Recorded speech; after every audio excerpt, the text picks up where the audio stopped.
صل على سيدنا محمد يا رب صل. بسم اللہ الرحمن الرحیم. آج میں آپ کے سامنے سورہ آل عمران کا 7واں یعنی رکوع نمبر 7 اور تیسرے پارے کا رکوع نمبر 15 پیش کروں گا، اور حسب معمول سب سے پہلے اس کا لفظی ترجمہ، پھر یعنی مختصر گرامر کے ساتھ پھر اس کی تفسیر ہوگی، اور جو علمی نکات ہمیں اس میں نظر آتے ہیں وہ انشاءاللہ آپ کے سامنے پیش کریں گے. نمبر وار.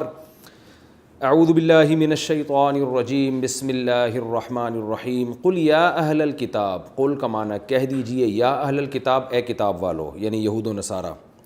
مراد اس آیت میں عیسائی ہیں.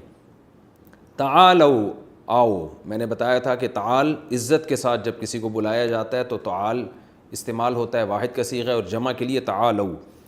آؤ الی کلمتن، ایک ایسی بات کی طرف، سوائن جو برابر ہے، بیننا و بینکم، ہمارے اور تمہارے درمیان مشترک چیز ہے، اس کی طرف آ جاؤ. وہ کیا ہے؟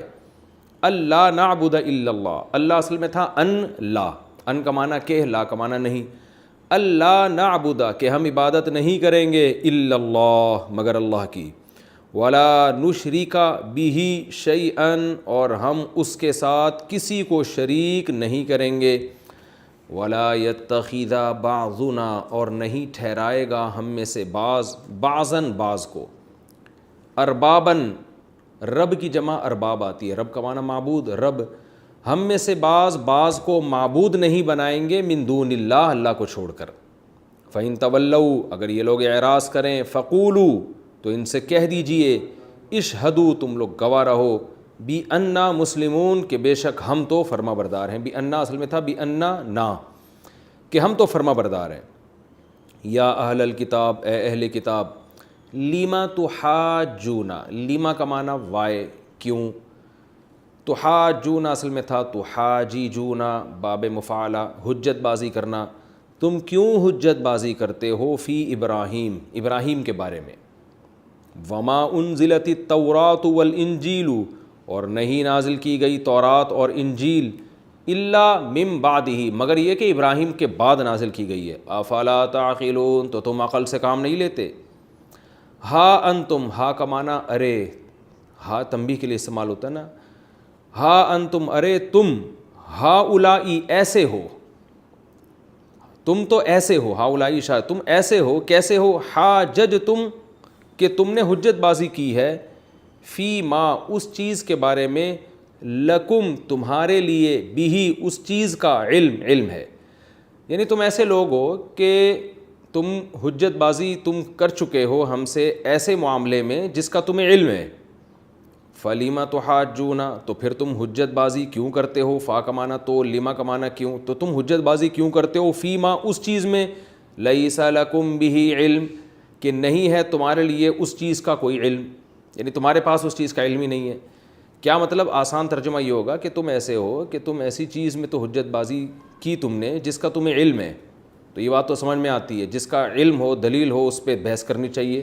لیکن ایسی چیز میں حجت بازی کیوں کر رہے ہو جس کا سرے سے تمہیں علم ہی نہیں ہے.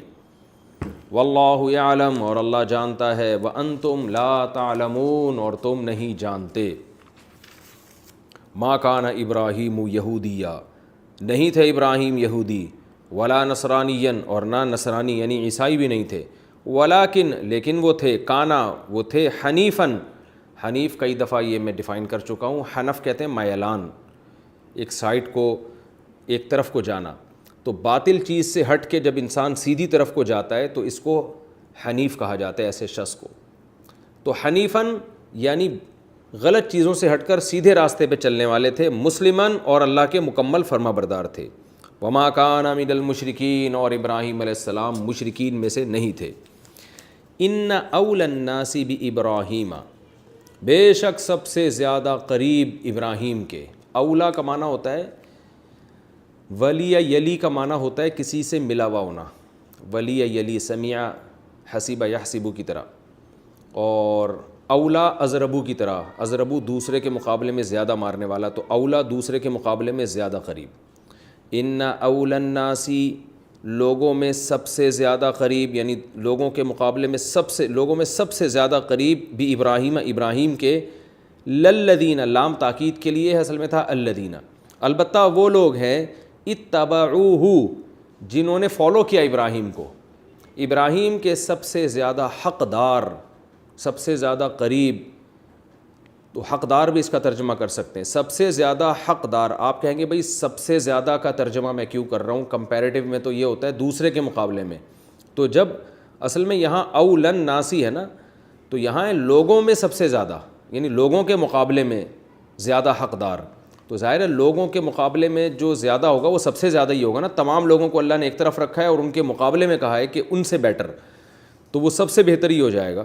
تو لوگوں میں سب سے زیادہ قریب ابراہیم کے، للذین، البتہ وہ لوگ ہیں اتبعوہ، جو ابراہیم کو فالو کرتے ہیں، وہذا النبی، اور یہ نبی یعنی محمد صلی اللہ علیہ وسلم جن پر قرآن نازل ہو رہا ہے، یہ ہمیں بتایا جا رہا ہے، وہذا النبی، اور یہ نبی بھی سب سے زیادہ قریب ہیں ابراہیم کے، والذین آمنوا، اور وہ لوگ جو ایمان لائے ہیں یعنی مسلمین، یہ لوگ ابراہیم کے سب سے زیادہ قریب ہیں، واللہ ولی المؤمنین، اور اللہ مومنین کا دوست ہے۔ ود طائفۃ من اہل الکتاب، ود یود، سمع یسمع کی طرح اصل میں تھا ودید یودد، بارہا یہ لفظ آ چکا ہے، بہت زیادہ محبت کرنا، ودود قرآن میں ہے نا، ود اور ودت مؤنث کا صیغہ ہے، ود طائفۃ، چاہتی ہے ایک جماعت، من اہل الکتاب، اہل کتاب میں سے، لو یضلونکم، کہ کاش وہ تمہیں گمراہ کر دیں، اضل یضل، اضلل یضلل، اکرم یکرم کی طرح، اس کا معنی ہوتا ہے گمراہ کرنا، یضلون، کاش وہ گمراہ کر دیں، تم کو، وما یضلون، لیکن وہ گمراہ نہیں کریں گے، الا، مگر، انفسہم، اپنے ہی آپ کو، اصل میں اپنے ہی آپ کو گمراہ کر رہے ہیں، وما یشعرون، اور ان کو شعور نہیں ہے۔ یا اہل الکتاب، اے اہل کتاب، لم تکفرون بآیات اللہ، تم کیوں انکار کرتے ہو اللہ کی آیتوں کا، وانتم تشہدون، حالانکہ تم اقرار بھی کرتے ہو، گواہی بھی دیتے ہو، شہید یشہد کا معنی گواہی دینا، گواہی کہتے ہیں زبان سے اقرار، تو زبان سے اقرار بھی کرتے ہو۔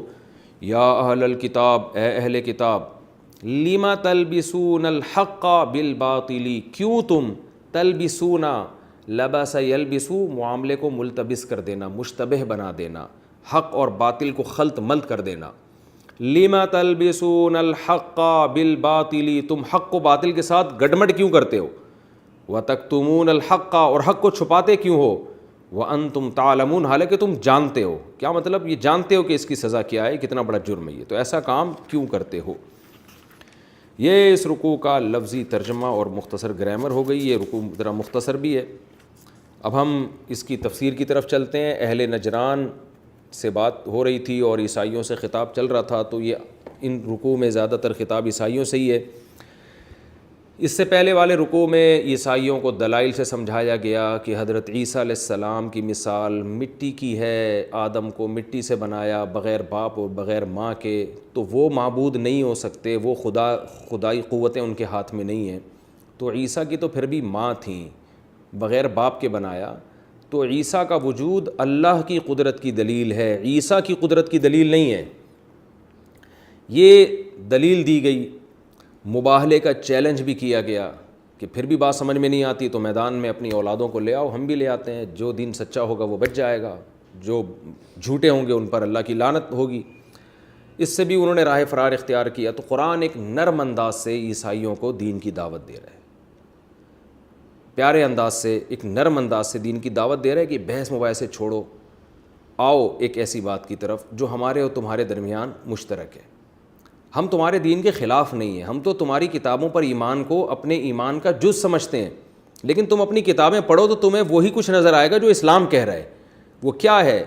یا اہل الکتاب، اے نبی آپ کہہ دیجئے کہ اہل کتاب، تعالوا، آؤ، الی کلمۃ، ایسی بات کی طرف، سواء بیننا و بینکم، جو ہمارے اور تمہارے درمیان مشترک ہے۔ وہ کیا ہے؟ اللہ نعبد الا اللہ، کہ ہم اللہ کے سوا کسی کی غلامی نہیں کریں گے۔ عبادت، غلامی، عبادت کا کیا تصور ہے، مفہوم ہے، یہ میں پچھلے لیکچروں میں بہت ڈیٹیل سے بتا چکا ہوں کہ ہم اللہ کے سوا کسی کی غلامی نہیں کریں گے۔ یہ ہمارے اور تمہارے درمیان یہ توحید مشترک ہے، تم اپنی کتابیں پڑھو، تمہیں اس میں بھی یہی نظر، اور تم اس کے دعوے دار بھی ہو کہ ہم توحید پرست ہیں، تو حقیقت میں توحید پر آؤ نا۔ یہ کیا بات ہے کہ ہم ایک اللہ کو مانتے ہیں لیکن حضرت مریم بھی ہیں، لیکن حضرت عیسیٰ بھی ہیں، لیکن یوں بھی ہیں، پھر ایک خدا تین کیسے ہو گئے، پھر اس پہ کتابیں لکھی جا رہی ہیں اور وہ خود بھی سمجھ میں نہیں آ رہا ان کے، اور اس کو متشابہات میں داخل کر لیا پھر۔ تو یہ کیا تکلف تم نے کیا ہوا ہے؟ آؤ سیدھی سادی بات کی طرف، یعنی اسلام تمہیں جس مذہب کی دعوت دے رہا ہے وہ تم سے ہٹ کے الگ مذہب نہیں ہے، وہ کوئی الگ چیز نہیں ہے، وہ وہی دعوت ہے جو تمام پیغمبر دیتے رہے ہیں، جو عیسیٰ ابن مریم بھی دیتے رہے ہیں۔ تو آؤ ایسی بات کی طرف جو ہمارے تمہارے درمیان مشترک ہے۔ یہ جو بت پرست لوگ ہیں یہ شرک کو مانتے ہیں، جو آگ کی پرستش کرنے والے لوگ ہیں یہ مشرک ہیں، یہ تو فخر سے شرک کرتے ہیں اور اپنے آپ کو توحید پرست کہتے بھی نہیں ہیں۔ تمہاری تو بیس توحید پر ہے، تو اسلام تمہیں اسی چیز کی دعوت دے رہا ہے جو ہمارے تمہارے درمیان مشترک ہے۔ آؤ ایسی بات کی طرف جو ہمارے تمہارے درمیان مشترک ہے، اللہ نعبد الا اللہ، کہ ہم اللہ کے سوا کسی کی عبادت نہیں کریں گے، ولا نشرک بہ شیئا، اللہ کے ساتھ کسی کو شریک نہیں کریں گے، ولا یتخذ بعضنا بعضا، اور ہم میں سے بعض کو، یعنی ہم ایک دوسرے کو اربابن، رب نہیں بنائیں گے اللہ کو چھوڑ کر۔ اللہ کو چھوڑ کر جو ہم نے اپنے جیسے لوگوں کو خدا بنا لیا ہے، یہ کام ہم نہیں کریں گے۔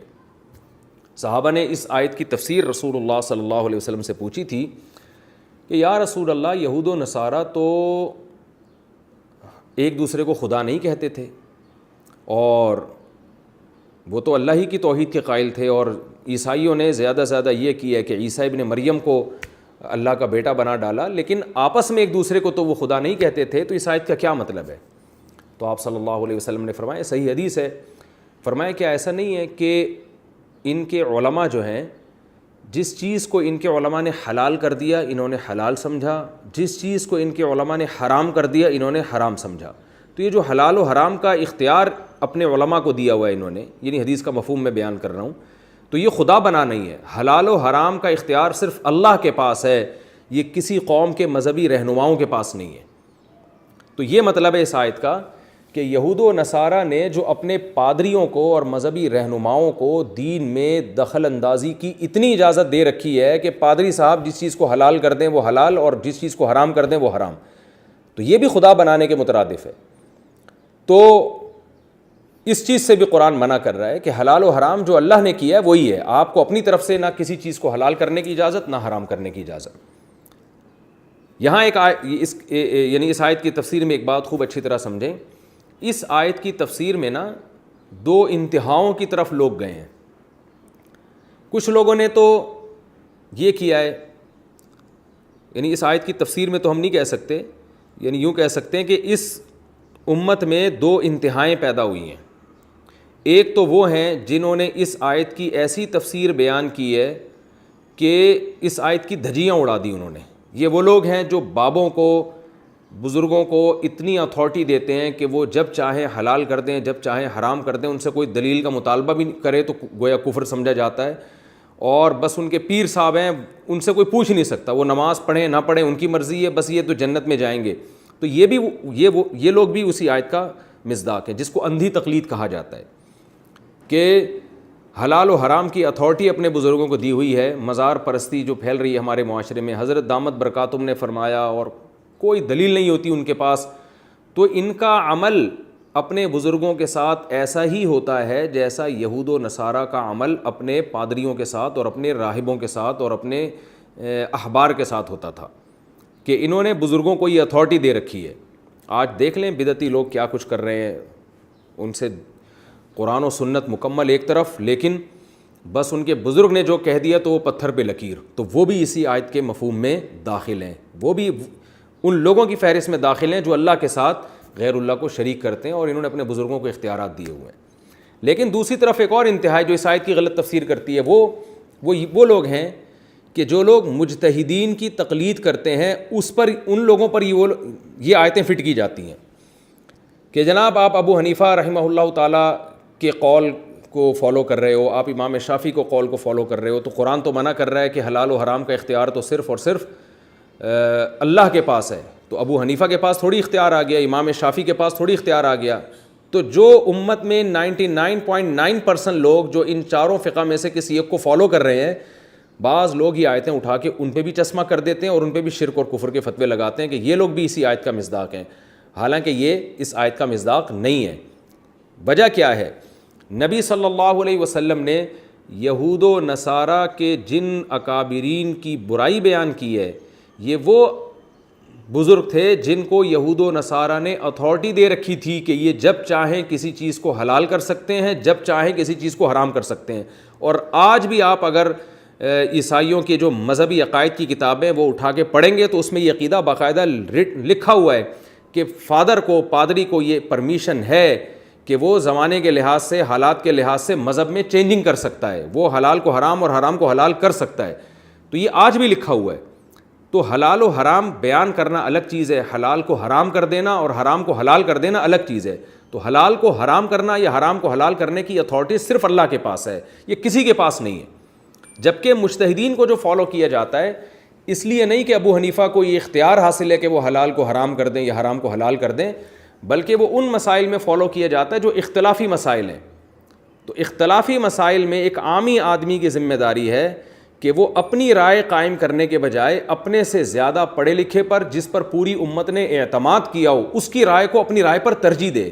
تو ابو حنیفہ کو وہ حلال و حرام کرنے کی اتھارٹی نہیں دے رہا، بلکہ وہ یہ اتھارٹی دے رہا ہے کہ قرآن و سنت میں جہاں دلائل میں تعارض ہوگا، دونوں طرف دلائل ہوں گے، تو آپ مجھ سے زیادہ پڑھے لکھے ہیں، آپ نے صحابہ کے زمانے کو دیکھا ہے، آپ اگر کسی چیز کو یہ بتائیں گے کہ یہ حلال ہے تو میں اپنی رائے کو چھوڑ دوں گا، آپ کی رائے کو فالو کروں گا قرآن و سنت کو سمجھنے میں۔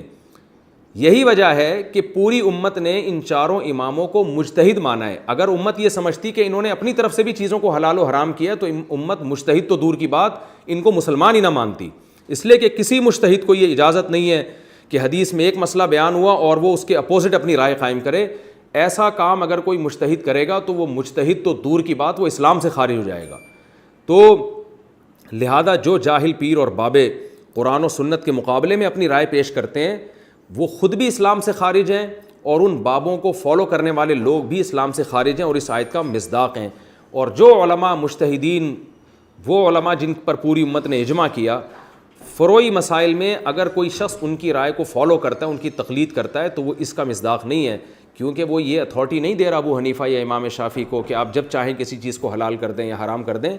وہ یہ اتھارٹی دے رہا ہے کہ جہاں مسائل میں اختلاف ہوگا تو میرا جو مینٹل لیول ہے اور میرا جو علم کا لیول اور تقوی کا لیول بہت کم ہے، آپ صحابہ کے دور کے قریب ہیں، آپ نے صحابہ تابعین کو نمازیں پڑھتے ہوئے دیکھا ہے، تو میں اپنی رائے پر آپ کی رائے کو ترجیح دوں گا، کیونکہ ایک عامی آدمی کسی بھی فیلڈ میں اپنے سے ماہر کی رائے کو ترجیح دیتا ہے، یہی عقل کا تقاضا ہے۔ آپ اگر ڈاکٹر نہیں ہیں، آپ کتابیں پڑھ کے، میڈیکل سائنس کی کتابیں پڑھ کے آپ کی ایک رائے قائم ہوتی ہے، لیکن ڈاکٹر کی دوسری رائے ہے، تو ایک عامی آدمی کو کہا جائے گا کہ پراپر ڈاکٹر کو فالو کرو، اس میں یہ دلیل دینا صحیح نہیں ہوگا کہ تم دلیل کے بجائے اندھی تقلید کر رہے ہو۔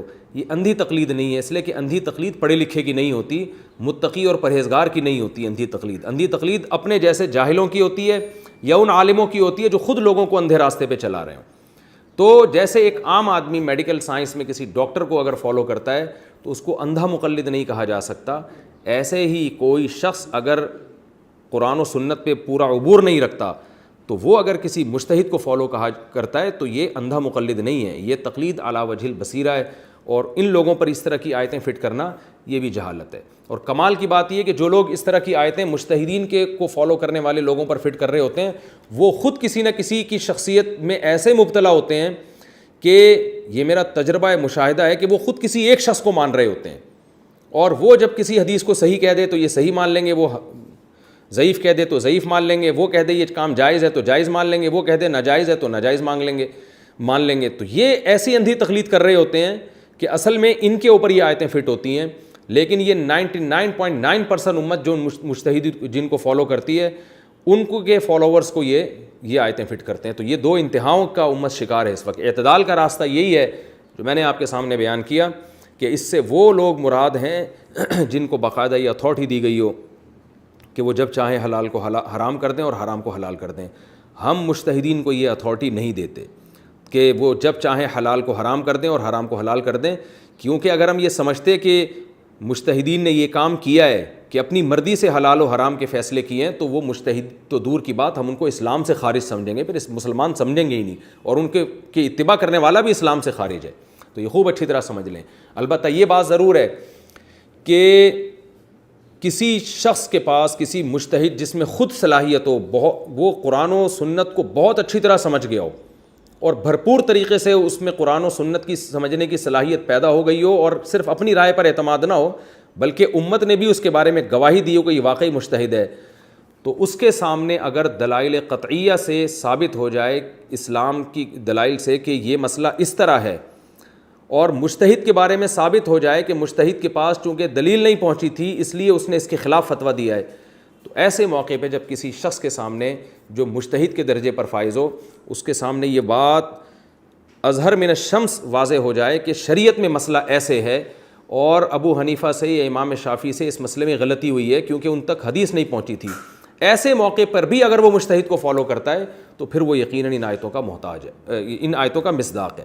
وجہ اس کی ہے کہ اس کو صاف طور پہ پتہ چل گیا کہ اسلام یہ کہہ رہا ہے، لیکن وہ اسلام کو چھوڑ کر کسی مجتہد کے پیچھے چل رہا ہے، ایسے مجتہد کے جس کے بارے میں اس کو معلوم ہے کہ ان تک حدیث نہیں پہنچی تھی، اس لیے وہ بیچارے فتویٰ دینے میں معذور تھے، جب حدیث پہنچ جاتی تو وہ رجوع کر لیتے.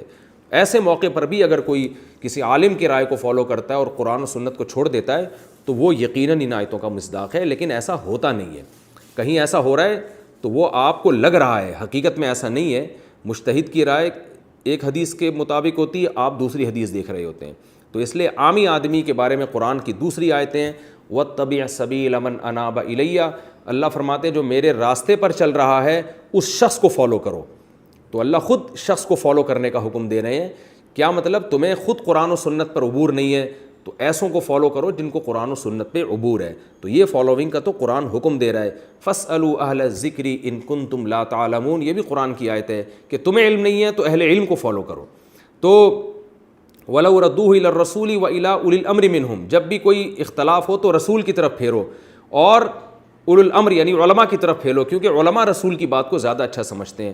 تو قرآن مجید نے خود علماء کی اتباع کا حکم دیا ہے. تو اس میں وہ مجتہدین جو قرآن و سنت کا علم ہم سے زیادہ جانتے تھے، ان مجتہدین کو فالو کرنا یہ اس آیت میں قطعاً داخل نہیں ہے. اور میں ایک آخری بات کر کے اس بحث کو ختم کر کے اگلی آیت کی طرف چلتا ہوں کہ بہت سے لوگ یہ کہتے ہیں کہ جو لوگ مجتہدین کو فالو کرتے ہیں وہ اندھے مقلد ہیں، وہ قرآن و سنت کو چھوڑ رہے ہیں، اور 1300 سال پیچھے جب جا سکتے ہیں ابو حنیفہ یا شافعی کے دور تک، تو 100 سال اور پیچھے چلے جائیں، نبی صلی اللہ علیہ وسلم تک کیوں نہیں چلے جاتے وہ؟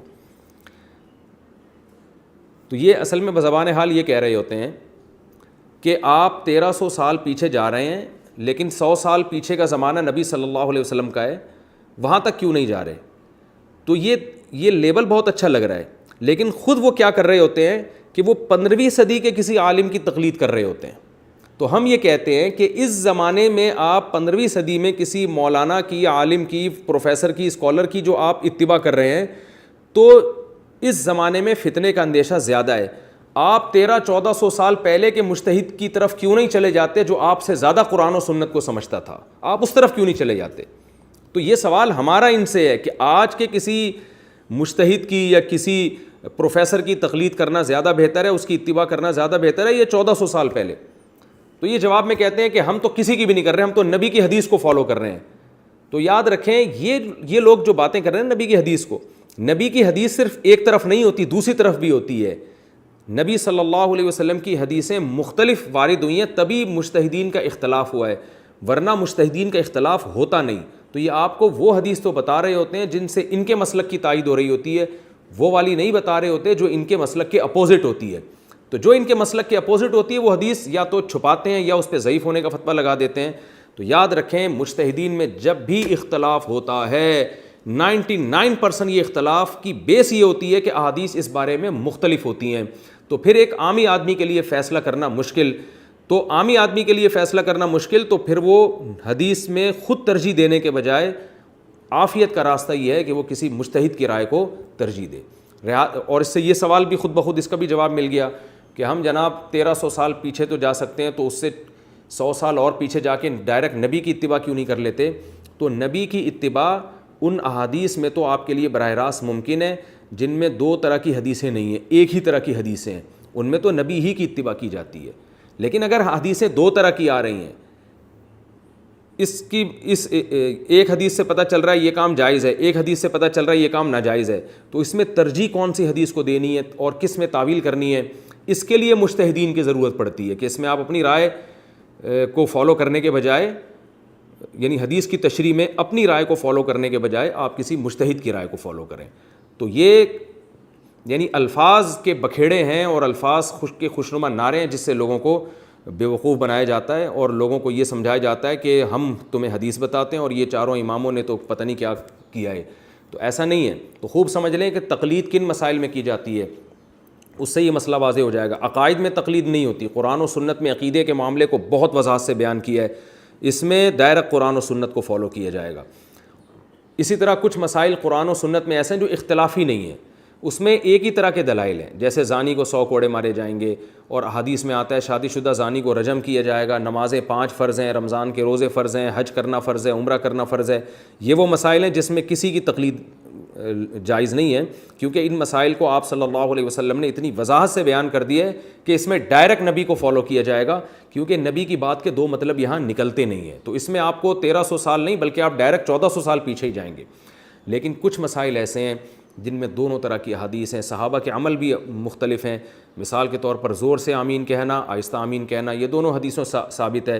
صحابہ سے بھی دونوں طرح کے عمل ثابت ہیں، زور سے آمین کہنا بھی، آہستہ آمین کہنا بھی. رفع الیدین کرنا بھی نبی سے ثابت، نہ کرنا بھی نبی سے ثابت.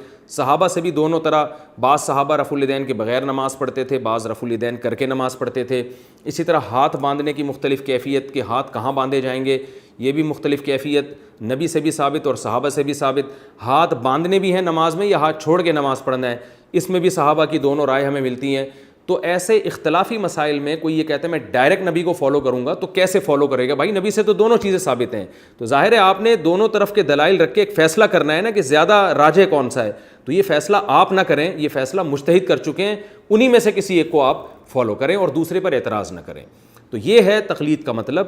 یہ مطلب نہیں ہے کہ اندھی تقلید ہو رہی ہے کہ قرآن و سنت میں ایک مسئلہ انتہائی وضاحت سے بیان کر دیا اور آپ پھر بھی ابو حنیفہ کے پیچھے چل رہے ہیں. اس تقلید کا کوئی بھی قائل نہیں ہے، اور امام حنیفہ بھی ایسا نہیں کرتے تھے کہ قرآن و سنت کو ایک طرف چھوڑ کر اپنی رائے دیتے ہوں. تو یہ آیت کا خوب اچھی طرح مطلب سمجھیں، اس کا آیت کا صحیح مطلب کیا ہے اور غلط مطلب کیا ہے. کیونکہ اسلام میں یاد رکھیں جتنے فرقے پیدا ہوئے ہیں، جتنے فرقے، وہ سہارا قرآن ہی کا لیتے ہیں اور قرآن کے نام پہ لوگوں کو توڑتے ہیں. اس کی مثال ہے جیسے یہ جو قرآن مجید کی آیت ہے کہ وَاعْتَصِمُوا بِحَبْلِ اللَّهِ جَمِيعًا وَلَا تَفَرَّقُوا، کہ اللہ کی رسی کو مضبوطی سے تھامو اور آپس میں فرقوں میں نہ بٹو. بہت سے لوگوں نے کیا کیا، جیسے جماعت المسلمین نے اس آیت کو لے کے چاروں فقہ کے جو فالوورز ہیں، حنفی، مالکی، شافعی، حنبلی، ان سب کو غلط قرار دیا اور کہا کہ قرآن تو کہہ رہے قرآن کو پکڑو اور فرقوں میں نہ بٹو، یہ تو 4 فرقوں میں بٹ گئے، لہذا یہ سب غلط ہیں. 5واں انہوں نے جماعت المسلمین نکال لیا. تو یہ بھی ہے کلمۃ حق ارید بہا الباطل. قرآن کی آیت صحیح ہے لیکن اس کا یہ مفہوم نہیں ہے جو آپ پیش کر رہے ہیں. قرآن کی آیت کا مفہوم کیا ہے کہ جو اس کا شان نزول ہے کہ 2 قبیلوں میں جنگ ہو رہی تھی عصبیت کی بیس پہ، تو قرآن نے کہا کہ قرآن کو لازم پکڑو. قرآن کہتا ہے مسلمان بھائی آپس میں لڑتے نہیں ہیں، تو ولا تتفرقوا، آپس میں فرقوں کا مطلب لڑائی مت کرو، دھڑوں میں مت بٹو، وہ دھڑے جن سے لڑائی پیدا ہوتی ہے یہ کام مت کرو. تو جماعت المسلمین نے کیا کیا کہ ایک اور دھڑا بنا کے امت کو لڑوا دیا کہ سارے غلط ہیں ہم صحیح ہیں، تو اس سے لڑائی بڑھ رہی ہے. تو آیت کی دھجیاں اڑائی جا رہی ہیں لیکن غلط مفہوم پیش کر کے اپنے آپ کو صحیح ثابت کیا جا رہا ہے. تو یہ جو فروعی اختلاف کی بیس پر مختلف فقہ وجود میں آئے ہیں یہ اس آیت میں داخل ہی نہیں ہے، کیونکہ فروعی اختلاف تو صحابہ کرام کے درمیان بھی موجود تھے. تو یہ ہے علم میں عمق اور گہرائی ختم ہو گئی ہے، بس کچھ الفاظ یاد کر کے لوگ چشمہ کر دیتے ہیں. تو میں اب اس آیت کا مفہوم خلاصے کے طور پر بیان کرتا ہوں کیونکہ یہ آیت بہت امپورٹنٹ ہے. اس میں وہ لوگ جو اپنے پیروں کو، مرشدوں کو اتنا بڑا بنا دیتے ہیں کہ قرآن و سنت ایک طرف، اور جو ہمارے حضرت جی نے کہا ان کو کیونکہ الہام ہوتا ہے، ان کا اللہ سے ڈائریکٹ کوئی لنک ہے، یہ زیادہ یعنی یہ جو بات کہتے ہیں تو غلط ہی نہیں ہوتی. اور ان کی ہر غلط بات جو 100% غلط ہو اس کی تعویل در تعویل کر کے ان کو صحیح قرار دینے کی کوشش کرنا، جو یہ کام کرے گا وہ اس آیت کی فہرست میں داخل ہوگا. فَإِن تَوَلَّوْا فَقُولُوا اشْهَدُوا بِأَنَّا مُسْلِمُونَ. اللہ نے فرمایا کہ اہل کتاب ہم نے تمہیں دعوت دی ہے کہ آؤ ایسے کلمے کی طرف جو ہمارے اور تمہارے درمیان مشترک ہے، وہ ہے توحید. تو تم نے اپنے پادریوں کو جو اتھارٹی دے رکھی ہے نا کہ وہ جب چاہیں حلال کر دیں جب چاہیں حرام کر دیں, یہ اتھارٹی ان سے چھینو. ان کا کام ہے حلال کو حلال بیان کرنا. بیان کرنے میں ان کو فالو کر سکتے ہو کیونکہ یہ تم سے زیادہ پڑھے لکھے ہیں, تم سے زیادہ تورات اور انجیل کو جانتے ہیں. تو یہ اتھارٹی ان کے پاس نہیں ہے. وہ علم کی بیس پر اگر کوئی بات کرتے ہیں تو وہ بات ٹھیک ہے, لیکن یہ اتھارٹی ان کو دے دینا یہ 100% غلط ہے. اور یہ آج بھی کسی کے پاس اتھارٹی نہیں ہے, جیسے کہ بدعتیوں نے اپنے پیر بنائے ہوئے ہیں اور وہ کرتے رہتے ہیں. فَإِن تَوَلَّوْا فَقُولُوا اشْهَدُوا بِأَنَّا مُسْلِمُونَ. اگر یہ اعراض کریں تو ان سے کہہ دیں کہ تم گواہ رہو, ہم بہرحال اسلام پر قائم ہیں اور ہم تمہارے نہ آنے سے ہم اسلام نہیں چھوڑیں گے.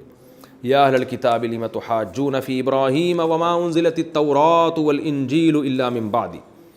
یہود و نصارہ یہ بھی کہتے تھے کہ یہ مسلمان تو بعد میں پیدا ہوئے ہیں, ابراہیم علیہ السلام تو ہمارے ہیں, ہم ابراہیم علیہ السلام کے دین پر ہیں. ان مسلمانوں کا ابراہیم علیہ السلام سے کیا تعلق, کیونکہ یہ تو مکہ میں رہتے ہیں اور مشرکین مکہ تو پیغمبروں کے سلسلے کو مانتے ہی نہیں. ابراہیم علیہ السلام کے بعد سے تو اسماعیل علیہ السلام کے بعد سے تو ان میں کوئی نبی نہیں آیا. ہمارے پاس تو ہزاروں پیغمبر آئے ہیں اور یہ سارے ابراہیم علیہ السلام کی اولادوں میں ہیں. ابراہیم علیہ السلام کی حیثیت ایسی تھی جن کو سب مانتے تھے, یہودی بھی, عیسائی بھی اور مشرکین مکہ بھی. لیکن چونکہ اہل کتاب کے پاس علم تھا اور وہ ابراہیم علیہ السلام کے دین کے نسبتاً قریب تھے, لہذا وہ یہ دعویٰ کیا کرتے تھے کہ یہ مسلمانوں نے اپنے آپ کو کب سے ابراہیم علیہ السلام کے فالوورز میں داخل کر لیا ہے. ابراہیم تو ہمارے مذہبی رہنما ہیں, یہودی بھی کہتے تھے اور عیسائی بھی کہتے تھے, کیونکہ حضرت موسیٰ, حضرت داؤد, یہ سارے حضرت ابراہیم علیہ السلام کی اولاد میں پیدا ہوئے ہیں. تو قرآن نے اس پر جواب دیا کہ یہ تمہارا دعویٰ غلط ہے, ابراہیم تمہارے نہیں ہیں بلکہ ابراہیم مسلمانوں کے ہیں. وجہ کیا ہے کہ ابراہیم علیہ السلام کا جو توحید والا عقیدہ تھا وہ بھی مسلمان اس کو فالو کر رہے ہیں, اور ابراہیم علیہ السلام کی اصل شریعت کیا تھی, اپنے آپ کو مکمل اللہ کے حوالے کر دینا. تو یہ صفت بھی مسلمانوں میں ہے, تمہارے اندر نہیں ہے. اس لیے اہل کتاب سے خطاب کیا گیا, یا اہل الکتاب, اہل کتاب, لم تحاجون فی ابراہیم, تم ابراہیم کے بارے میں ہم سے بحث کیوں کرتے ہو. وما انزلت التوراۃ والانجیل الا من بعد, تورات اور انجیل تو ابراہیم علیہ السلام کے بعد نازل ہوئی ہے, تو ابراہیم علیہ السلام یہودی یا عیسائی کیسے ہو سکتے ہیں. یہود و نصارہ یہ بھی کہتے تھے کہ ہمارا جو مذہب ہے نا, جن تفصیلات کے ساتھ, یہ پوری تفصیلات کے ساتھ ابراہیم علیہ السلام انہی جزیات کے ساتھ مذہب پہ عمل کرتے تھے, لہذا عملاً وہ بھی یہودی تھے. یہودی یہ کہتے تھے, اور عیسائی کہتے تھے پریکٹیکلی حضرت ابراہیم علیہ السلام عیسائی تھے, کیونکہ جو عیسائی مذہب ہے, جو انجیل میں جو مسائل لکھے ہوئے ہیں وہ پورے مسائل پر ابراہیم علیہ السلام عمل کرتے تھے, لہذا وہ عملاً عیسائی ہی تھے. تو قرآن کہہ رہا ہے بھائی تمہاری شریعت بعد میں نازل ہوئی ہے, تورات اور انجیل, تو اس کے جو احکام ہیں وہ ابراہیم علیہ السلام کو جو احکام دیے گئے تھے وہ اس سے تھوڑے ڈیفرنٹ تھے, کیونکہ ہر نبی میں کچھ فروعی مسائل تبدیل کر دیے جاتے تھے زمانے کے لحاظ سے. تو ان کو یہودی یا عیسائی کہنا یہ تو حماقت ہے, کیونکہ یہودیت اور عیسائیت تو بعد میں نازل ہوئی ہے. یہودیت آئی ہے تورات کے بعد اور عیسائیت آئی ہے انجیل کے بعد. تو ابراہیم علیہ السلام کو تم یہودی یا عیسائی کیسے کہہ سکتے ہو, تو اپنے کھاتے میں کس بیس پہ ڈال رہے ہو. اس لیے اللہ نے فرمایا کہ تم کیسے ابراہیم کے بارے میں حجت بازی کرتے ہو, حالانکہ تورات اور انجیل تو بعد میں نازل ہوئی ہے. افلا تعقلون, کیا تم عقل سے کام نہیں لیتے. ہاں تم ہؤلاء حاججتم فیما لکم بعلم, تم ایسے لوگ ہو کہ اس چیز میں حجت بازی کی تم نے جس کا تمہیں علم ہے, دلیل ہے, تو یہ تو بات سمجھ میں آتی ہے. لیکن فلم تحاجون فیما لیس لکم بعلم, جس چیز کی تمہارے پاس دلیل ہی نہیں ہے اس میں کیسے تم حجت بازی کرتے ہو. تمہیں کیا پتہ ابراہیم کیا تھے, تم یہ کہہ دو ہمیں نہیں پتہ ابراہیم علیہ السلام کا مذہب کون سا تھا, مگر کم از کم یہ تو نہ کہو کہ یہودی یا عیسائی تھے وہ, کیونکہ اس کا تو تمہیں علم ہی نہیں ہے کہ وہ کیا تھے. تو ایسی چیز جس کا تمہیں علم ہے اس میں تم نے جو حجت بازی کی ہے وہ ٹھیک ہے. کیا مطلب, تم حضرت عیسیٰ کو اللہ کا پیغمبر ثابت کرنے کی کوشش کرتے ہو, ٹھیک ہے. تم حضرت عیسیٰ علیہ السلام کے معجزوں کا تذکرہ کرتے ہو, یہ اس کا تمہیں علم ہے, تمہاری کتابوں میں تواتر کے ساتھ چلا آ رہا ہے, یہ ٹھیک ہے, یہ ہم بھی مانتے ہیں. لیکن ایسی چیز جس کا تمہیں علم ہی نہیں ہے, ابراہیم تو ان سے بہت پہلے سے گزرے, ان کے پاس تو ان کی تو تعلیمات تمہارے پاس پورے طور پر محفوظ ہی نہیں ہے, تو تم کیسے ان کے بارے میں بحث کر رہے ہو. واللہ یعلم وانتم لا تعلمون, اللہ جانتا ہے تم نہیں جانتے.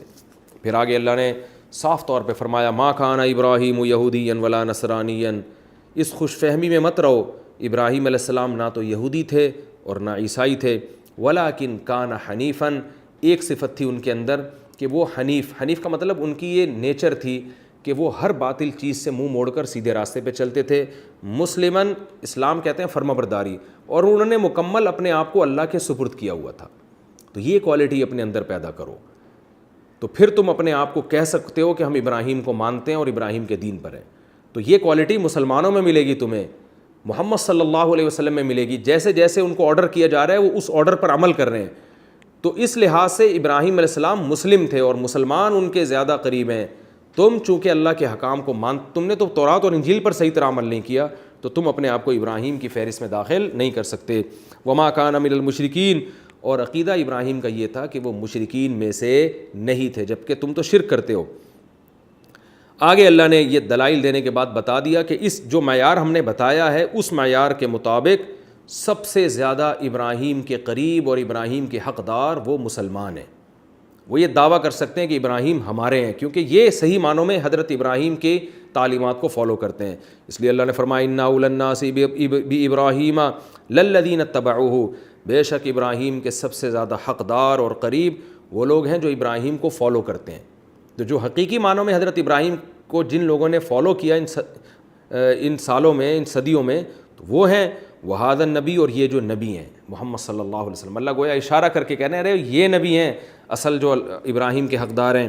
والذین آمنوا, اور وہ لوگ جو ایمان لانے والے ہیں یعنی مؤمنین, یہ لوگ ہیں ابراہیم علیہ السلام کے اصل فالوورز. واللہ ولی المؤمنین, اور اللہ ایسے مومنین کا دوست ہے. ود طائفۃ من اہل الکتاب لو یضلونکم, اللہ صحابہ کو بھی تسلی دے رہے ہیں کہ یہ جو اہل کتاب میں ایک جماعت ہے نا, یہ چاہتے ہیں کہ تمہیں گمراہ کر دیں, ایسے فضول دلائل دے دے کے تمہیں گمراہ کر رہے ہیں. وما یضلون الا انفسهم, لیکن انہیں شعور نہیں ہے کہ اصل میں یہ اپنے آپ کو ہی گمراہ کر رہے ہیں.